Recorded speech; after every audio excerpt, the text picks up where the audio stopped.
As I'm sure you're able to tell, I love studying travel trends and statistics. And right now, when the future is so uncertain, I truly believe in dissecting these numbers that we're able to find answers to better navigate the future.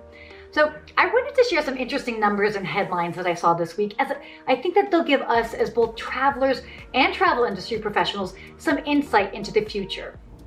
The travel recovery will be led by younger people. During the recent May Day holiday in China, Trip.com found that more than half of the total bookings were made by travelers born after 1990, just proving that the industry as a whole should definitely look towards millennials and Gen Z travelers to be the first to travel after the pandemic. Now, this may not come as a surprise, but it is important to note as we open back up. Other interesting projection, air travel will likely take 2 to 4 years to recover. The International Air Transport Association forecasts that domestic air travel will return to 2019 levels by 2022, and international long-haul travel will get back to pre-pandemic numbers by 2024. Now, this makes sense considering other numbers and looking at the industry as a whole. We found that 58% of travelers polled said that they will restrict their upcoming travel to domestic trips.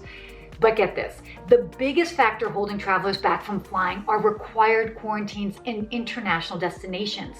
69% of travelers polled said that they would put off travel altogether if they knew they had to quarantine on the other side of a trip. And rightfully so. I mean, as they say, ain't nobody got time for that. But on a serious note, I did find this really interesting. Last Monday, Marriott CEO Arne Sorensen shared a big prediction, also shared by travel analysts and executives. They predict that European hotels might be among the last to recover. Now, I'm sure you're wondering why, but get this. Understanding that domestic and drive-to destinations will rebound first, those destinations that rely heavily on air travel will simply not have the tourism traffic. They predict that China and the US will recover sooner as they have stronger domestic traveler base than most European countries. The exception being Germany. Germany only relies on 18% of its tourism to come from international countries. And if we're to see a similar rebounding pattern to what we saw with the recent Labor Day holiday in China, which I mentioned at the beginning, a strong domestic travel base is likely a benefit for German hotels, which are expected to begin reopening to tourists later this month. Now, some other interesting statistics on this. 46% of tourism to Paris and Istanbul stems from long-haul travel.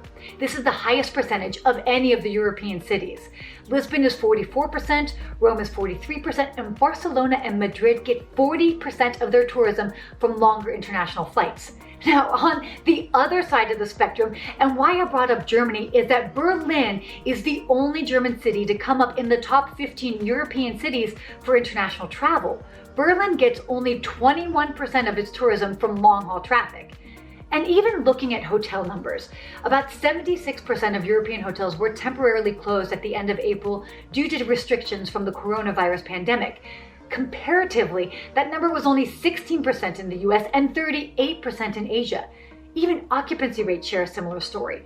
The average European hotel occupancy rate was 11% during April, compared to the US, which was reportedly 39%, and Asia, which was 26%. Now, I know I've thrown a lot of numbers at you, but taking into consideration these numbers, it's become really obvious that the key to recovery is domestic and local travel.